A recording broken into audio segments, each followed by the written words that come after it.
Vice Chancellor, to welcome our guest today, Professor Bibek Debroy, about whom I don't need to say anything. He's an eminent economist, and more than that, an eminent literature. He has translated the Ramayana and the Mahabharata, this multi-volume, humongous door-stoppers of volumes, and there are many things that we interact with him on ethics, on literature, on language, on philosophy. So he is truly a multifaceted personality, and so there is very little that could say which will suffice what he is.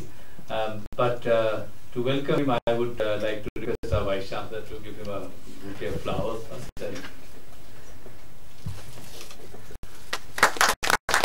There is also a memento which perhaps Professor Debroy will like. This is I have that. Yeah, exactly. Thank you, sir. Now I would like to request Lecture 3 to welcome Professor Debroy to today's speaker.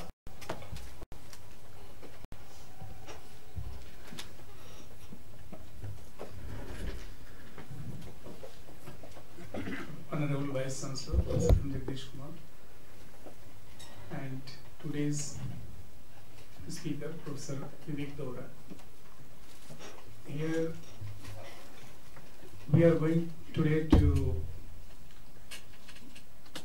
discuss about the topic. I think it is going to be very relevant.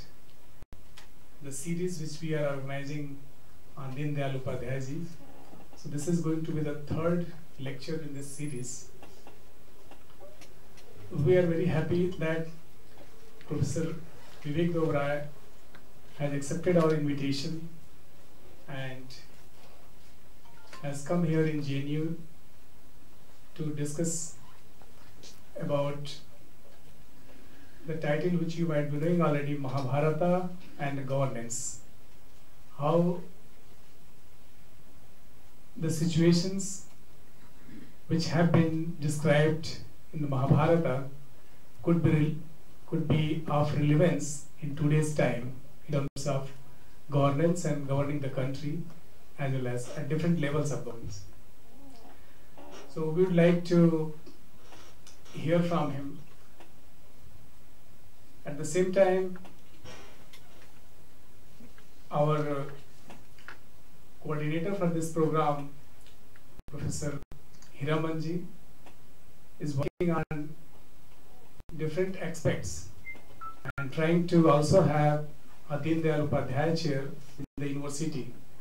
So he has put a lot of effort so that we can continue this program throughout the year, and we are very hopeful that some ministry is going to support us to have this chair in the JNU campus. We are very thankful that you have come here to listen to the talk, and I am also thankful to our Vice Chancellor who has permitted us to organize this series in the JNU campus, which was a kind of dream in last 47 years which has not happened. So we are very thankful to him that he has permitted us to organize this lecture as well. So thank you very much, sir. Now I request Hiramanji to continue with the proceeding. Thank you, sir. I mean, just as we know that you have a very generous and kind boss, Rector 3, actually it is the brainchild of Rector 3 to start it, and we discussed it with the Vice Chancellor, and he was quite very kindly excited about it, and we managed to have 2 lectures so far, and we have managed to put in a project to the government. If we get funds, it will happen. So thank you very much, Professor Singh, because I know you have done it all, but you give credit to me. What I wanted to tell you more before I ask our Vice Chancellor to come and address from there perhaps, is that this is the 3rd attempt that I made to get Professor Debroy last 3 years to come to JNU. First time I arranged a seminar when I was the coordinator in the Center for Historical Studies for seminars, and he agreed, and then suddenly he rang me a couple of days or few days before Hiraman, the Prime Minister has asked me to go to Paris, so I can't come. So that didn't happen. Next time when I invited him for another lecture to inaugurate one of the courses that I was coordinating in the Academic Staff College or UGC HRD Center, he told me, I think a couple of days before, Hiraman, the Prime Minister has come in the evening, so I'm sorry I can't come. So I thought there was something wrong with Professor Bibek Debroy and JNU that you wouldn't come. But I then told him that I will have you no matter what. And I told the Vice Chancellor, and he very kindly said, yes, yes, whenever he comes, please get him. And then Professor Singh said this is a good time to have this third lecture in the series of Deendayal Upadhyay lectures. As I told you, his subject is very, very vast, and he speaks eloquently. He knows the subject. I feel intimidated in front of him to speak about Sanskrit literature, although I've been reading it for 30 years. So I wouldn't say anything about it, only to request our Vice Chancellor to say a few words about the lecture series, perhaps about the chair that he'll help us get here in the university. Perhaps also Professor Debroy will also help in it. Thank you very much.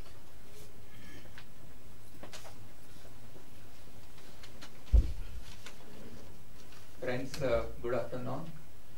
When I was told that Professor Bibek Debroy was going to come here, I was really looking forward to hear him, because we know he's an excellent speaker, and he speaks on so many topics ranging from economics to Mahabharata and Ramayana.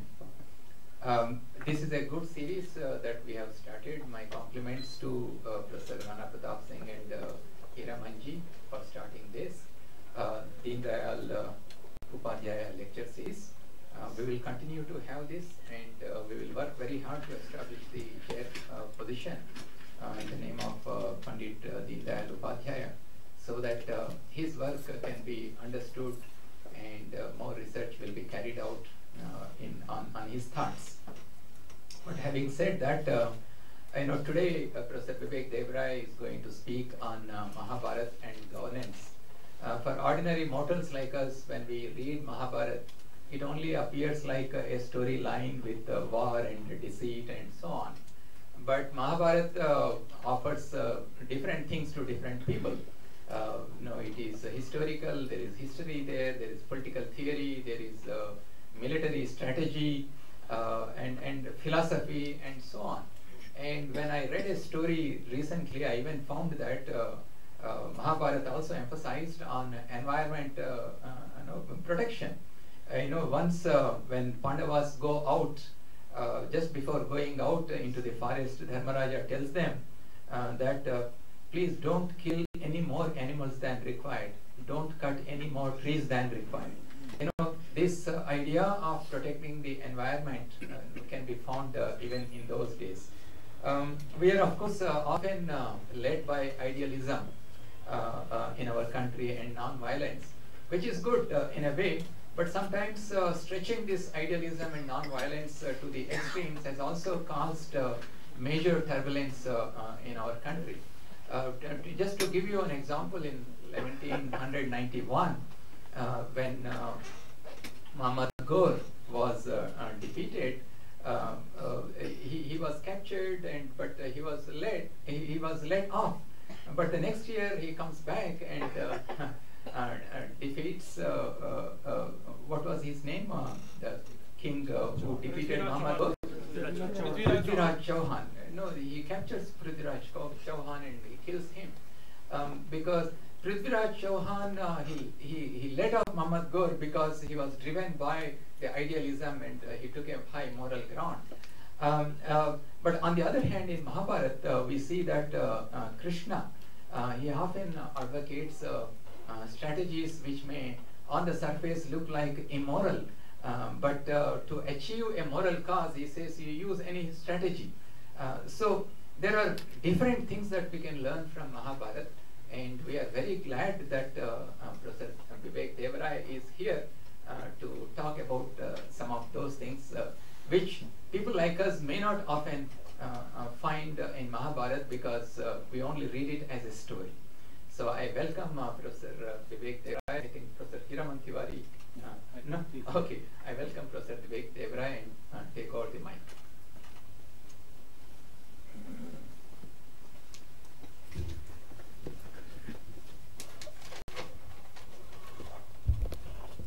some of you can turn this side.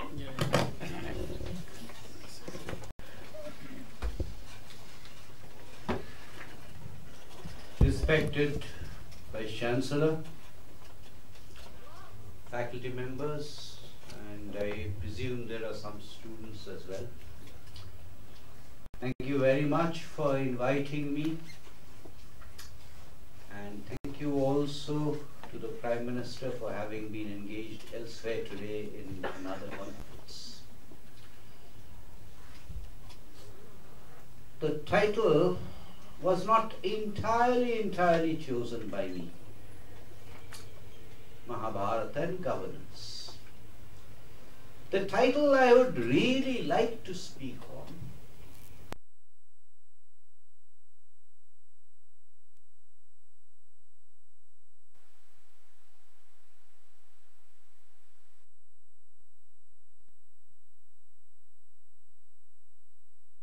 of time, perhaps 8 or 9 minutes, on some other issues about the Mahabharata, which don't directly have anything to do with the governance. They're more about why you should read the Mahabharata. And then the bulk of it will of course be about governance. The Mahabharata, as has just been said, is a massive text. It, according to popular belief, runs into 100,000 shlokas. I translated one particular version in 10 volumes that runs into 2.5 million words. It's a huge text. But before talking about the Mahabharata, let me mention a story that you may or may not be familiar with. There was an evil king and his name was Vena. Vena overexploited the earth. He violated dharma. He did all kinds of other things. He injured beings. He caused damage to the earth. In those days, the Brahmanas had powers. They were not the Brahmanas of Kali Yuga. So the Brahmanas killed Vena. But once Vena had been killed, and Vena at that point had no sons, once Vena had been killed, there was anarchy on earth because there was no king. And the king was required to punish the wicked and protect the virtuous, a point that I will come back to later. So what was going to be done? The Brahmanas then began to knead the right arm of Vena's dead body. And the word Prithu in Sanskrit means thick, stout. When they began to knead his arms, a son was produced. And because the arm was thick, this son was known as Prithu. Prithu in a way, and I will come back to this point later on, Prithu in a way was the first king. In a way, I will come back to this point later on. Prithu laid out the rules. He leveled out the hills, he created the habitations, he set about the rules for agriculture and animal husbandry, he set about the rules for protecting the environment, which is why I was reminded of Prithu. He prevented the overexploitation of the earth. And the earth, therefore, became Prithu's daughter, which is why we know the earth as Prithvi or Prithivi, because she is Prithu's daughter.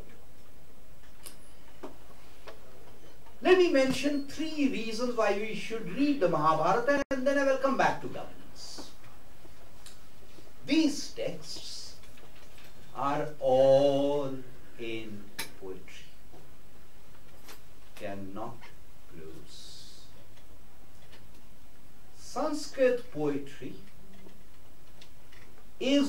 like poetry these days.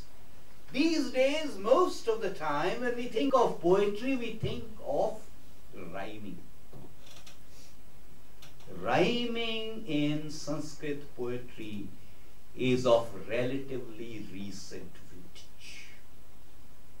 In a strictly proper sense, it really began with the Vaishnava poets and Jayadeva. Let me recite something that all of you are. I'm not going to recite anything that's unfamiliar. I will recite something that some of you have heard all the time. This is the Dashavatar Charitra. Listen carefully to the last word. Pralaya payodhi jalle tritavanasi vedam vehita vahitram charitram akhedam vedam akhedam. This has an element of rhyming. This started with Jayadeva and the Vaishnava poets. Before that, Sanskrit poetry was very tight. It was tight in terms of what you must do when you choose a certain meter. Chanda. There were syllables called aksharas. And depending on how many aksharas there were in a line, and whether these aksharas were rasha, which means the vowel is a short one, or whether the aksharas were dirgha, where the vowel is a long one, depending on the number of aksharas and depending on the combination within a line of rasha and dirgha aksharas, you had different meters. There were around 1250 different meters in Sanskrit poetry.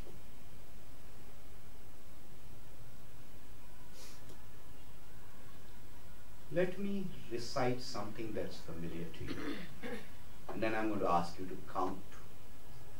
You've heard this sloka innumerable times. Dharma kshetre kurukshetre samaveta yutsava Mamakah Pandava Shaiva Kima Kurvata Sanjaya. Opening lines of the Bhagavad Gita. Let's count. Dharma Kshetre Kurukshetre 8. Samaveta Yutsava 8. Had you noticed this earlier? Probably not. Take something completely different. Saraswati Mahabhage Vidde Kamalolochane. 8 again. Vakratunda Mahakaya. 8. Surya Koti Samaprabha. 8. This 8, 8, 8, 8 is one of the most popular of chandas used in these texts, known as Anushtup. I don't want to get into too much of a digression, but if I sit down with the Dharma Kshetra, Kurukshetra now, you will notice even more interesting things. As with Saraswati Mahabhaga and Vakratunda Mahakaya, the fifth one in every line will be Rasha. The sixth one in every line will be Dirgha.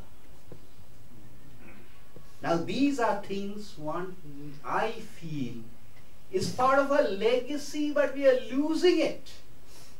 And even when we have it, we don't recognize it. Let me take something from Bengali, and again this is a familiar song, so I don't need to translate. I'm taking a very simple one. Dhana dhanne pushpe bhara amaderi boshundhara. Dhano dhanne pushpe bhara amaderi boshundhara. I can take Bollywood songs, all reflective of the Sanskrit chant. Except we don't recognize, we don't remember. Let me again mention something in tangent. Anushtup, I said 8, 8, 8, 8. think of the proper name. Suppose I were to ask you, which are the most powerful women characters in the Mahabharata? Most powerful women characters in the Mahabharata. You will say Draupadi. You will probably say Kunti. You will probably say Satyavati. And those whose impressions are based on the Mahabharata Sakuntala and not on Kalidasa's Sakuntala will probably say Sakuntala. If I am an unskilled poet, relatively, and I've got Anushtu, it is easier for me to handle proper names that have 4 aksharas. It is easier for me to compose Anushtu because of that 8-8-8 structure. So when you read the Mahabharata, think of the Bhagavad Gita, which many of you are familiar with. Most of the time you will find Arjuna is not referred to as Arjuna except when it says Arjuna Uvacha. He is Dhananjaya. He is Gudakesha. Because 4 aksharas.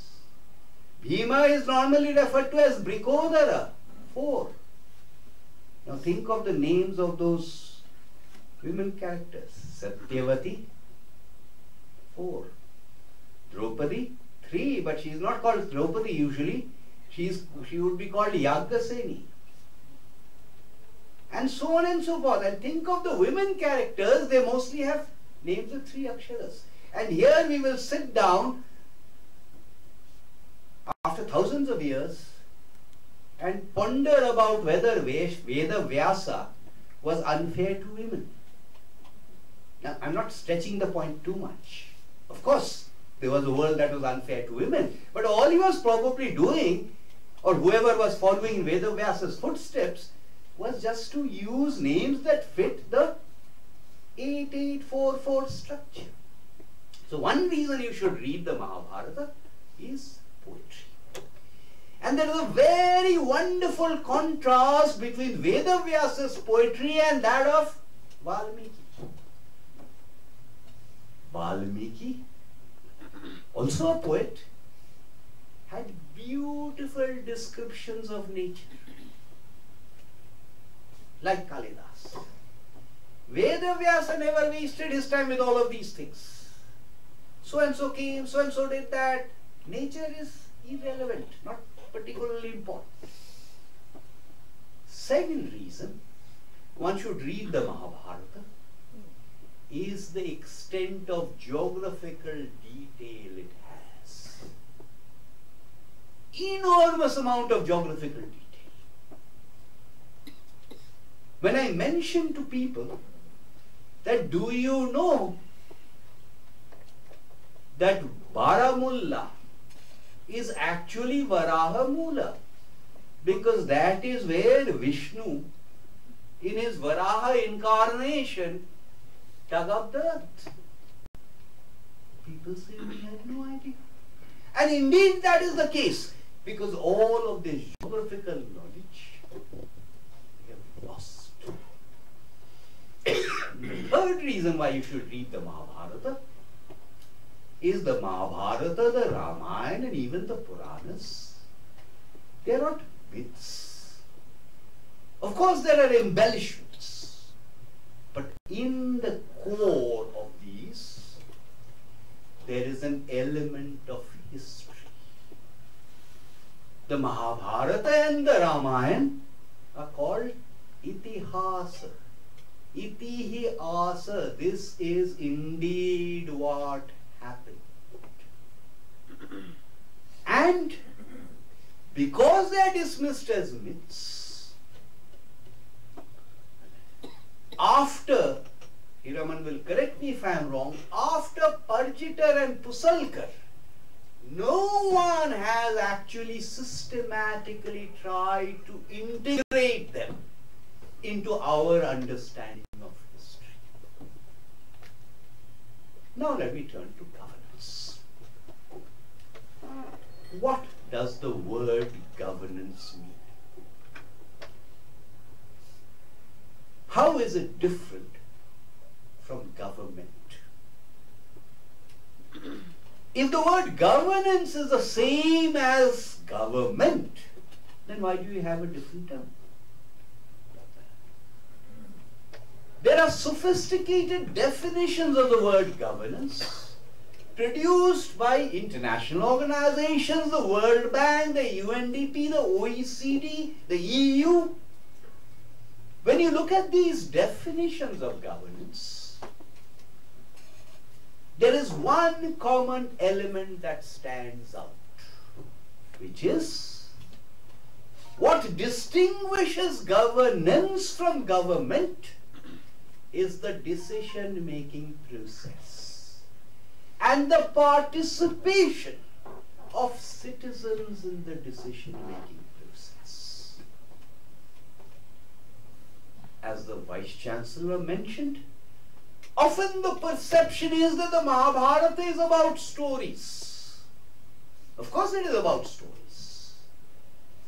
But 1/3 of the Mahabharata is about what one can broadly call governance, because 1/3 of the Mahabharata clearly is the instructions of Bhishma to Yudhishthira when he is lying down on that bed of arrows and is instructing Yudhishthira in Shanti Parva and Anushasan Parva. The king. What is a word for a king? If I were to ask you, someone or the other will say Raja. Yes, it is one of the most common words. There are other words also. But the first king, as I said earlier, was Prithu. What is the word Rajan derived from? It is derived from the notion of someone who causes delight to the subjects, whom the subjects take delight in. The others who came before him, including his father, they were Nripas, but they were not Rajan. The role of the king is to delight the subjects. In the Mahabharata, I should mention the Prime Minister now. The Prime Minister repeatedly says that my understanding of Sabka Saath, Sabka Vikas is every citizen in India should have access to a minimum level of goods and services, wherever that person may happen to reside.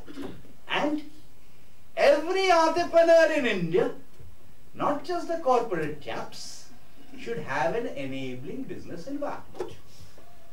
In the Mahabharata, there is an instance where just after Yudhishthira's Rajashua sacrifice, Narada comes to him and asks him a whole lot of questions about the kingdom. Is agriculture prospering? Is science and technology in that day and age prospering? Are farmers happy? Are traders happy?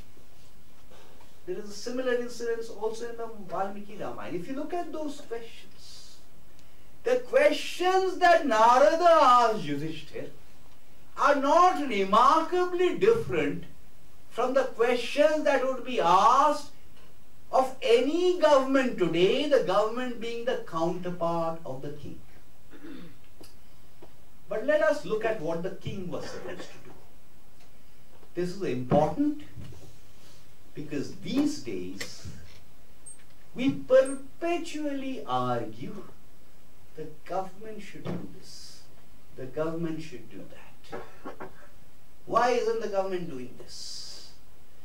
If you go back and look at the role of the Rajan then, the king was only supposed to ensure what today we would call defense and rule of law. Full stop. Security, defense, rule of law, protection of property rights, that's it. That is where the king's role ended.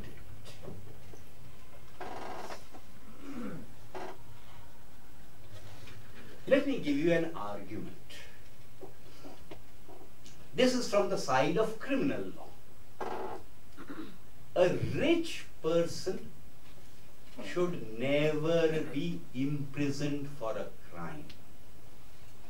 Because if you imprison a rich person for a crime, that happens at the cost of the public exchequer. Instead, if a rich person commits a crime, you should impose a monetary penalty. If a poor person commits a crime, you don't have that option, so therefore the poor person needs to be imprisoned. You may or may not agree with this on grounds of ethics, but there is a whole lot of economic rationale to the proposition that I have just mentioned. Had I mentioned this argument to you outside and not in this hall where you know what the title of this talk is, and had I asked you, who said this? You'd say, must have been Ronald Coase who got that Nobel Prize in essentially law and economics. Maybe it is the World Bank guys. Who said this? Bhishma to Yudhishthira. Let me move away from the criminal side to the civil side. Here are 17 cases, civil cases, in order of priority. And you must address them in order of that priority. Guess what was number 1 in that list so many thousands of years ago? Civil side, breach of contract. Who stated this? Bhishma again to Yudhishthira. If today I were to ask you, give me the name of a text on political economy oblique governance, invariably you will say Arthashastra. These sections of the Mahabharata are richer than the Arthashastra. Let me cite you another instance. The rate of interest on loans taken by Brahmanas should be X%. That on loans taken by Kshatriyas should be higher than that. That on loans taken by Vaishyas should be higher than that. And that taken by Shudras should be the highest of all. And immediately you will scratch your head and say, look at these people. Even the rate of interest was linked to the Varna system. Crazy. But then here's the, and by the way, this kind of thing also occurs in the Dharma Shastras. But then here is the argument. Listen to this argument. What do the Brahmanas borrow for? They borrow small sums of money for performing sacrifices. What do the Kshatriyas borrow for? They borrow larger sums of money and they wage wars, the outcome of which is uncertain. What do the Vaishyas borrow for? They borrow even larger sums of money. They take out ships and go off on expeditions. Heaven knows whether that ship is going to come back or not. And Shudras, they borrow for conspicuous consumption. Stated in these terms, the argument is actually of a risk premium being put on top of that interest rate. Had I used the expression risk premium, no one would have batted an eyelid. So the first point I want to make, here is a lot of rich material on what a king should do. But remember I said, governance is about the decision-making process, about the participation of citizens in the decision-making process. And the king had only a limited rule. Ask yourself this question. In that day and age, who looked after what the Competition Commission of India does today? What does the Competition Commission of India do today? Unfair trade practices, restrictive business practices. Who took care of those things in those days? the Shrenis did. Bad word to use, a bad translation to use for Shrenis would be guilds. So Shrenis did that. National Skill Development Corporation, who delivered the skills in those days? The Shrenis did. Who ensured that MRP was implemented? The Shrenis did. You don't have to go back thousands of years. The British brought out district gazetteers. Initially they brought out district gazetteers for all of India, and then they began to bring out district gazetteers for individual districts. Read the early British gazetteers from the 1880s. Rohtak. Or since I'm talking about the Mahabharata, I should use the old word Rohitak. District gazetteer for Rohtak around the year 1883. I think it was the year 1883. Canal being built. How much is that canal going to cost? About 45,000 rupees. Who's going to pay? The government paid 20,000 rupees. The remaining 25,000 rupees was paid by citizens. First Police Commission report, 1901-1902, describes the state of village police then. Who paid for the village police? By turns. Householders bore the costs. Think of it like this. I'm simplifying a little bit because of interest of time. In a village, the bull was never owned by an individual household. I'm talking about the district gazetteers now. This one is Ujjain. The bull was owned collectively by the village. The cows were owned individually by households. So the bull at the right time did its rounds of impregnating the cows. But beyond the time you wanted to ensure there was some control over who the bull was impregnating, because incest, degeneration of the species. So here's a village, here's another village. So who ensured that the bull was rotated around across all of those villages to prevent that? What today we would call the district panchayat. I don't want to start a debate here on the word gotra. But the word gotra actually is derived from this. Go on what you did with the house. As a community, governance, in my view, has 3 layers. This is what we want the government to do. This is what we as a community should do. And this is what as individuals we should do. That community part of it, I think we have completely lost out. Notice some of the recent things that this government has done, and some of the things that the Prime Minister has been saying, and some of the things that the President has said recently. India cannot be built by government or in the 3-tier structure by governments alone. Citizens have a role to play. Swachh Bharat mission. It's a moral argument. Demonetization had a moral argument. The giving up of the LPG subsidy has a moral argument. The smart city mission. The top 2 cities in the smart city mission were Bhubaneswar and Pune.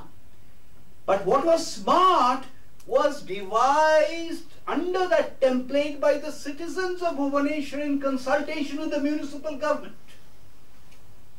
And ditto for the citizens of Pune. Hence, the smart city template for the city of Bhubaneswar differs quite a bit from that by the citizens of Pune, which is the way it should be. Now, this is the part that we've completely quickly missed out on. I was involved with a railway committee. And because I was involved with that railway committee, I travelled around all over the country on trains. Not just the Rajdhani and the Shatabdi, ordinary trains. In godforsaken stations. About 2 years ago, at 2 in the morning, this train was parked, maybe I should mention the state, in a station, on the platform in a station in Hughes, 2 years ago. 2 in the morning. Other express trains had to pass, so the train had halted there for some time. So I and my wife, we were strolling along the platform. And there was a food stall there. Along comes a burly and hefty chap, buys a packet of chips from that, eats the chips and throws the wrapper on the ground. My wife goes to him, is advancing towards him. I can see that, so I'm retreating. As I said, middle of the night, 2 a.m., she goes and taps him on the shoulder. He says, "Kachra daan hai, utha ke wahan pe desert a railway platform." I thought, oh my God, here we go. The person quietly picks it up, puts it in the garbage. Would it have happened before the Swachh Bharat mission? I don't think so. In a different day and age, had something like this happened 2000 years ago, would that person have even put it in the garbage bin in the first place? I don't think so. So there is that part. But there is also a part about we as individuals, about the dharma. The word dharma is used and overused and maligned and misunderstood. I don't think it can satisfactorily be translated into English. Varies according to the context. Some cases, it may be the duty of the king, what I have talked about, Raja Dharma. In some cases, it may be interpreted as Varnashrama Dharma, the 4 Varnas and the 4 Ashramas. But think of it in the following way. It is often said that the Varnas were very rigid. You could not move between one Varna and another, you were hereditary, and so on and so forth. And there were these 4 Varnas. I'm not getting into the debate. Let's take something like Manusmriti. And again, I'm not getting into a debate over Manusmriti. Among the fish that a Brahmana was supposed to eat or allowed to eat was a fish known as the Rohit fish, which we know as Rahu, known as a Rohit fish because of its red color. Question: who caught that fish? Catching fish was not one of the sanctioned duties permitted for a Brahmana. Catching fish was not one of the sanctioned duties allowed for a Kshatriya, nor was it one for a Vaishya, nor was it one for a Shudra. So obviously other Varnas other than the Chatur Varna system must have existed, and indeed there were people known as Devaras who caught fish. And indeed Satyavati's father was someone who dealt in fish. One looks at Hinduism, and if I ask you, name texts of Hinduism, Dharma text, you will say Upanishads, Aranyaks, maybe some other things.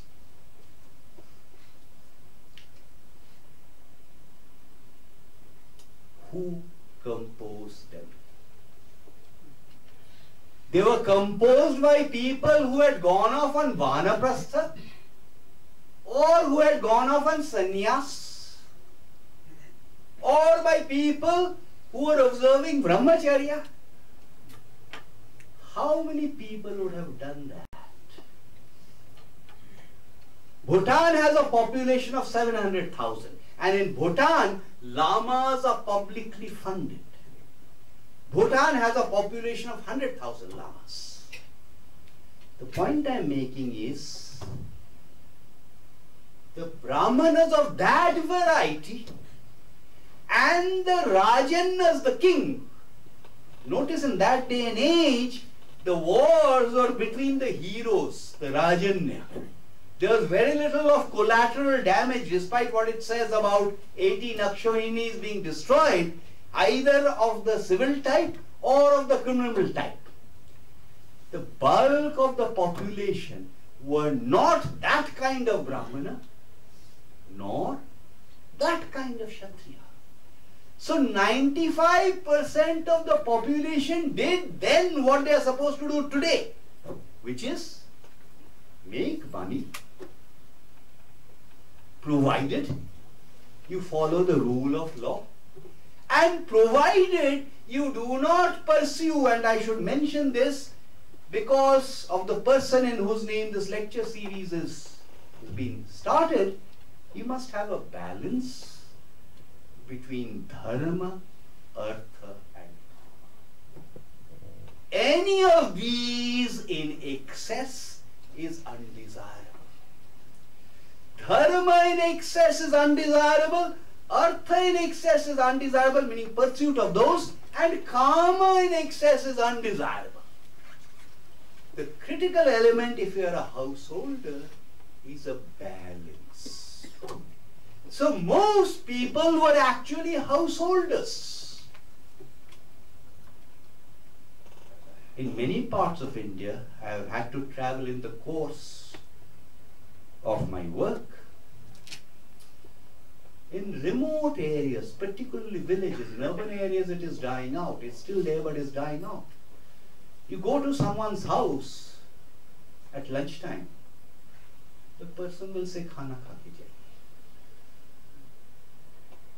There is a Sanskrit word called atithi, which we mistranslate as guest. Atithi is not quite a guest. If I invite Hiraman for dinner at my house, he is not a atithi.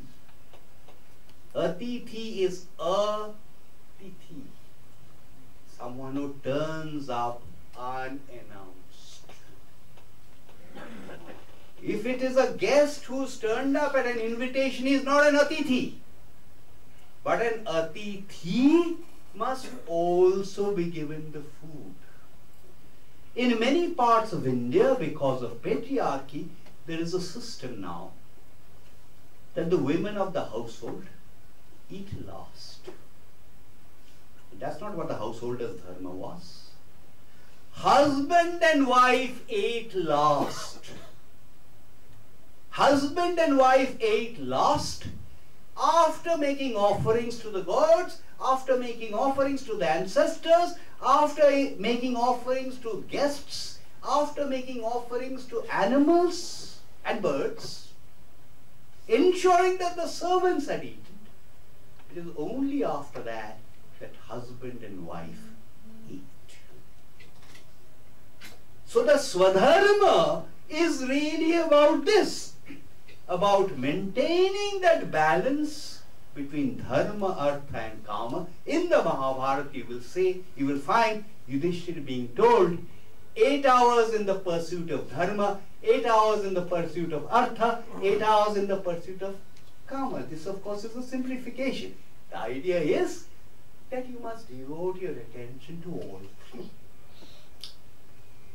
I'm nearing the end of what I wanted to say. So what I have described to you is a governance structure that had these three tiers. The king or the government, the community, and the individual.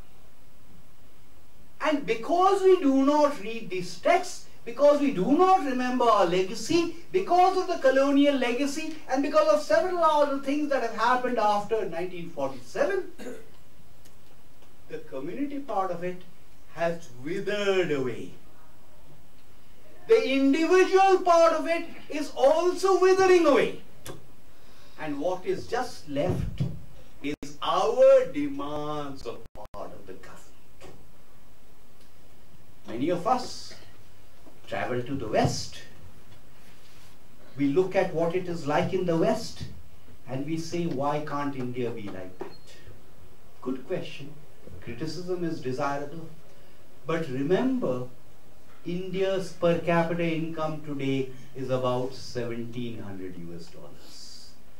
The United States in the 1870s, not today, in the 1870s had a per capita income of $3,000 US. Legitimate to criticize, otherwise governments don't change. But expectations should also be in accordance with a dose of reality. What were these countries like, the so-called developed countries, like 50 years ago, 60 years ago, 70 years ago? We complained, rightly so, about the state of pollution in Delhi. Go back and read what New York was like in the 1930s, even 1950s. What was Britain like in the early 1970s? Not Britain, London like in the early 1970s. Last word. Today, the sacred book is the Constitution. And the Constitution begins with what? We the people of India. We the people of India gave ourselves this Constitution. We the people of India have given ourselves this independent country, at least our ancestors. We the people in India owe it to our posterity to leave a better country, because it is a country that's been given to us in trust. And to do this, we need to ensure that the three layers that I described bear an equal share of this responsibility. There is a lot of wisdom in the Mahabharata. There is a lot of wisdom in the Ramayana. And there is also a lot of wisdom in the Puranas. Thank you very much.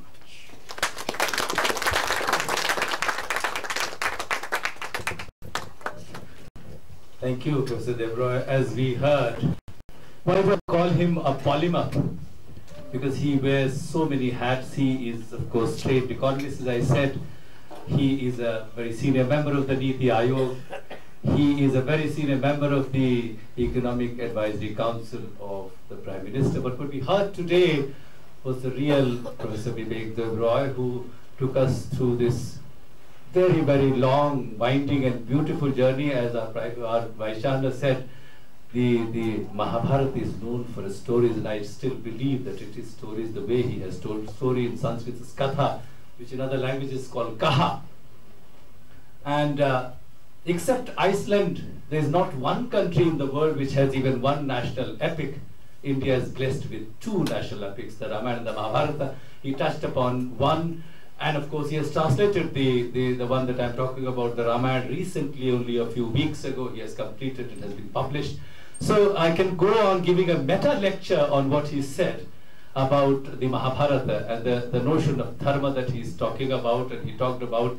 It is just wonderful, mesmerizing and riveting lecture that you have given. Thank you very much. Now, I don't know whether you'll take questions or shall I? Sure. So if there are very few questions, not many, and yes, yeah, this hand first, yeah. Please identify yourself. And, yeah. Hello, I'm Dr. Ashutosh. My question is regarding the first layer. You talked about the three layers. Poetry. Oh no, the first layer. The topmost layer. So when we go back to Mahabharata, there the formation of government, I mean, like whichever phrase you may use or metaphor you may use, is very different from the present day, which is like a democratic setup, 5 years governing, and in that it was more of a dynastic kind of a thing. So how do you find the relevance at the very top layer, because the other two layers directly get affected? I mean, like when we talk about Ramayana or Mahabharata, we are actually talking about, you know, from father to son, from in a way of kingship. And I think I don't have this. I think you can hear me without the mic. Not true. Not true. Realize, of course, that the Mahabharata was not composed at one point in time. It was composed over a period of at least 1,000 years. And over a period of 1,000 years, of course, social norms change and different things change in different places. Which is why it is a little bit unfair to generalize on anything on the basis of the Mahabharata. I can cite verses from the Mahabharata to prove to you that women were extremely free. In fact, let me mention this. The Mahabharata has this story about Shvetaketu, who was the sage Uddalak's son. So Shvetaketu suddenly sees that a man, a strange man, comes along and tells his mother, come on, let's go. And mother goes off. And Shvetaketu asks his father, what is this? My mother is going off with a strange man. I mean, temporary. And Uddalak said, what is so very strange about it? This is the way it is. Women can choose their lovers as they want. Shvetaketu said, this is not done. There must be rules. And the Mahabharata states that Shvetaketu instituted marriage. Before Shvetaketu, there was no institution of marriage in the sense we understand it. Of course, there was marriage in the sense of having offspring, but not otherwise. Actually, let me go off on this tangent because this is an interesting tangent. 3 days ago, we had invited a singer, a famous singer, to our house for dinner and songs. And you've heard her name. The name is Malini Avasti. Yes. Great singer. So we had specifically asked her to focus on folk songs. And there was one where she was describing that how when a lady became pregnant, there was this custom of parting of the hair. And there were about 10 other people there invited to us. And they said, what is this? Parting of the hair? Sindoor? Well, that's not quite correct. Not sindoor, but the parting of the hair. That happens at the time of marriage. I said, no, it certainly doesn't. This is one part of the sanskaras that we had. The simantani part happened only after a woman conceived. It had nothing to do with marriage. We have collapsed it. So several people commented saying this is very unfair. I mean, why should there be a premium on a woman conceiving? But then at one level it's also gender neutral because the word putra means someone who saves you from the naraka named putra. Someone who saves you, trayate from put is putra. So even if as a man you do not have offspring, you go to a certain kind of hell. But anyway, coming back to your question, so the trouble with that question is, kingship was not always hereditary. I can cite shlokas from the Mahabharata to say that if there is a bad king, it is the responsibility of the citizens to throw out the bad king. So what you said about hereditary is not correct. There are several instances of people who were unfit to be kings, who did not become kings, including Dhritarashtra, even bad kings. So this is not true. So be careful of the generalization. Of course, it was not democracy in a 5-yearly electoral sense, but there was a democracy of sorts. So I have a question. Like we have microphone, it's alive now. Top. Like we have two epics, as rightly said, Ramayana and Mahabharata. So often in our house, usually we have the Ramayana, as a book also we keep, but not the Mahabharata. Why is it so? Why Mahabharata could not get that momentum as the Ramayana? And we often chant this at least in Ramcharitmanas, which is another version of Ramayana, and it is of an Akhanda Ramayana part we normally used to have in house, but not the Mahabharata. You see, I have had more than one version of the Mahabharata in my house for a long time, and nothing disastrous has happened. But yes, there are some parts where there is such a belief. I'm going to give you a speculative answer because I honestly don't know. Because I cannot find any evidence of this, and let me be a bit careful. Initially, this was all oral transmission. It began to be put in writing much, much later. And even if it was in Sanskrit, the script was not necessarily Devanagari. There were many other scripts in which the Sanskrit was written down. Having said that, I can find no references anywhere of the Mahabharata having been regarded as inauspicious because it signifies dissension within the family in some sense. Very speculatively, I think it may have had something to do, very, very speculatively, with the first Persian translation of the Mahabharata, which was titled Hiraman, the War, isn't it? That's right. It was titled The War. And it made the Mahabharata popular in several parts. And I think it also conveyed the impression that the Mahabharata is about a war. Look at all the abridged translations of the Mahabharata that float around. They leave out the geographical details, they leave out all of this about dharma, they leave out all of this about governance. And what do they focus on? The war. The Mahabharata and the Ramayana and the Puranas were composed with the conscious decision, in a way it is a decision, that Vedanta is impossible for the ordinary person to understand. So the same notions must be conveyed to ordinary people through simple means, through the stories.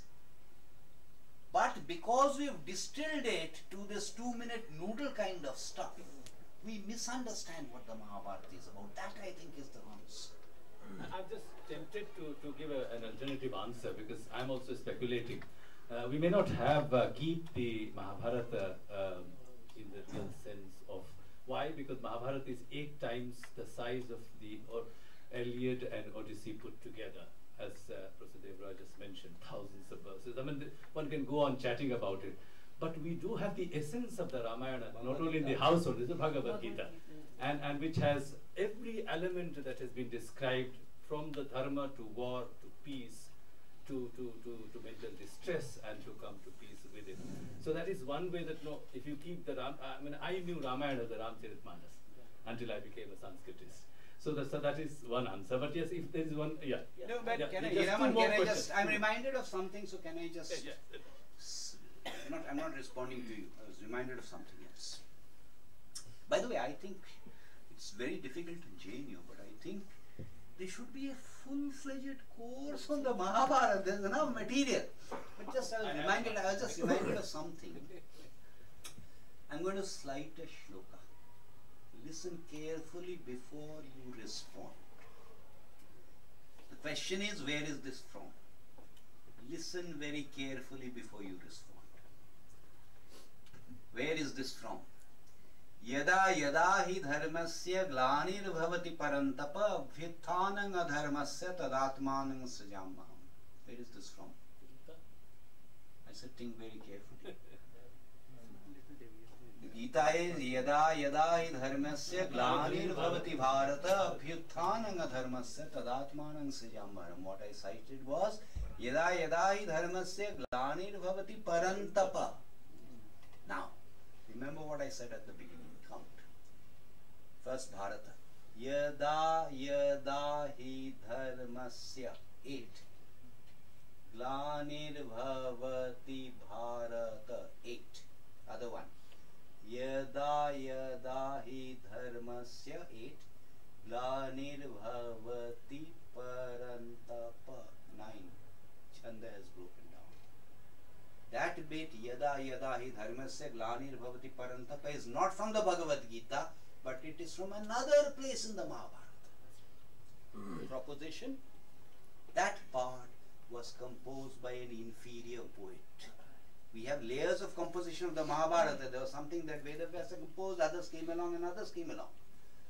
I have never understood why all these historians, I'm not looking at you, have not sat down with the Mahabharata, explored the deviations from the chandas, and in that process been able to filter out what must have been in some sense core, in the sense of better poetry than the rest. It is not very difficult to do, and I just thought I would mention this to you. Thank you very much. Yes, just Rupesh, one more. His hand went up before. Yeah. Please switch on the mic if you have there. And Rupesh, switch on. No, speaking. My name is Pranav. Since I am from political science background, I'm curious about the sovereignty the issue of sovereignty in Mahabharata, because I've tried to find out that there is some mention of the issue of sovereignty in Brahaspati, Kautil, even in Kamandak and Jayadev Shuri. But I'm curious that how will you interpret this issue of sovereignty especially in Santiparva? What is sovereignty? I do not like Western words too much in understanding the Mahabharata. So explain to me what you mean by sovereignty. Obviously, I understand, since my education is from the Western background. Yes, but what does it mean? The supreme authority within the state, in simply saying. Within a Rashtra. That's what. Within a Rashtra, you have a Rajan, as I mentioned earlier. You have a complete hierarchy of different forms of advisors. And in case you're interested, Dasharatha had 10 or 11, 10. He had 10 ministers. And there are detailed descriptions on the qualifications of these ministers. What kind of ministers, not educational qualifications, what kind of ministers you should have and what kind of ministers you should not have. It went all the way down. Then you had groups of citizens and so on and so forth. So the king was subject to checks and balances. You did not exactly have the counterpart of the judiciary today. And by the way, again, in case you're interested, at least, both for civil and criminal trials, it was actually a jury system with the composition laid down. You did not have, you did have the counterpart of the legislature, so to speak. I mean, legislature not in the sense of codified law. Rupesh, yes. So, I think it's a very nice talk. So I have when we talk about the minimum governance, which you talked about the governance, and essence of that minimum governance is the citizen responsibility. And I think in a due course of our time, we have lost that, and a lot of that could be attributed to our colonial, traditions, and then our administrative setup. So, is there any remedy available in a Mahabharata where we can do the course correction? I can respond to it in a very flippant kind of way, because the Mahabharata says that in Satya Yuga, you did not need the king because people were self-disciplined. Then you needed the king from Treta Yuga. Kali Yuga is soon about to end. That is a flippant way of answering that. But in more serious vein, I can give you countless examples of citizens becoming more responsible, of citizens acting, and of citizens also exerting countervailing pressure for governments to become more transparent and more responsive. So I'm not saying we go back to the minimal government of the sense that is described in the Mahabharata. That is not possible. But what I am arguing is, let us look at our responsibilities as citizens, because in a way, although it is part of the directive principles, it's there in the Constitution also. But more importantly, the community. That is the one we have completely lost. So like everything must come, everything good that is there must come to an end. Sadly, we have to end this talk here today, except that I think I can extract some promise from Bibek that he will come next time to speak on the Dharma of the Ramayana, which is also my favorite. I hope very soon we'll manage something. And Bibek, just to inform you, I do have a paper on the epics, but history department is history department. That's a different matter. And I now would like to invite Professor Girish Nath Jha, the chairperson for the Center for Sanskrit Studies, to just give a vote of thanks. Thank you very much.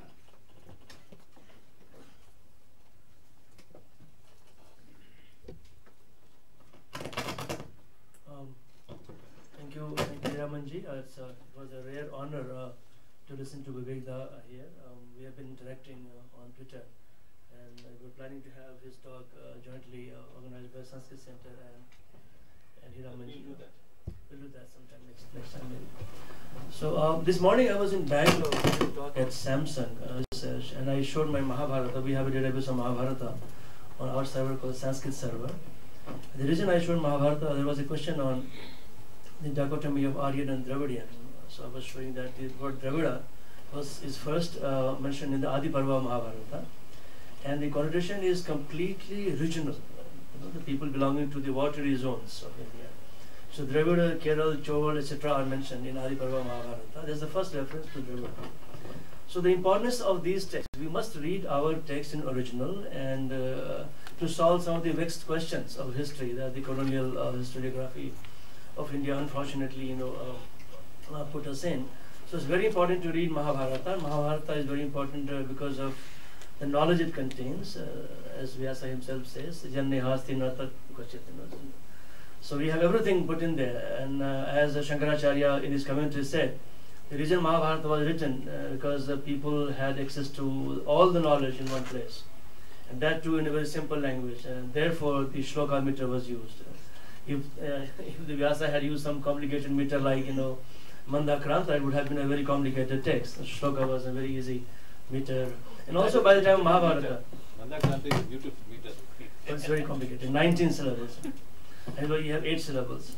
And also by the time of Mahabharata, the Rig Veda had undergone a lot of changes, and it was almost difficult to read the text and make sense of it. So we had to have a text which contained all the knowledge that we have in our tradition. So thank you very much for spending time in JNU and coming to JNU. We'll certainly have you again to talk on Ramayana. I know your Mahabharata is very popular. The 10 volumes by Penguin, widely read and cited. We'll certainly have your Ramayana also discussed in JNU, maybe in Sanskrit Center this time. And there'll be maybe... We have a copy of his books in our library. We have just asked for it. Both Ramayana and the Mahabharata, not so far. We should get them in our central library. By the way, we give a copy of Mahabharata by Chakravarti Raj Gopalacharya to our international guests. When they come as part of the international collaboration, we give Mahabharata and Bhagavad Gita to them. So certainly we'll have you again in our JNU to talk on Ramayana, and we'll discover more of it from you next time when you come to JNU. So thank you so much for coming to JNU, and I also thank our Vice Chancellor. He's so interested in our tradition and culture, and of course in Sanskrit. So whenever we invite him, he's certainly here. I thank our Rector he's the brain behind all this debate and discussion here, and I thank all our distinguished faculty members here and students. They put some very interesting questions. So thank you very much once again, and we are waiting for you outside. Can I just have 1 minute before we go for tea? Again, you see, after the Valmiki Ramayana, I am now translating the Bhagavad Puran. Now, everyone knows the story. Leave something for me, Vivek. Everyone knows the story of Matsya Avatar. Appeared as a fish, Manu. Where was this river is known as Kritamala? Where is or was this river Kritamala? This river Kritamala is a tributary of the Vaiga in Madurai district in Tamil Nadu. It's completely dried up. And I'm pretty certain that no one there knows that this is that Kithamala. And the reason I wanted to mention this is in the Bhagavad Puran you have a detailed description, much more than any other Purana that you know of that entire region. And the Manu there is described as the king of Draveda.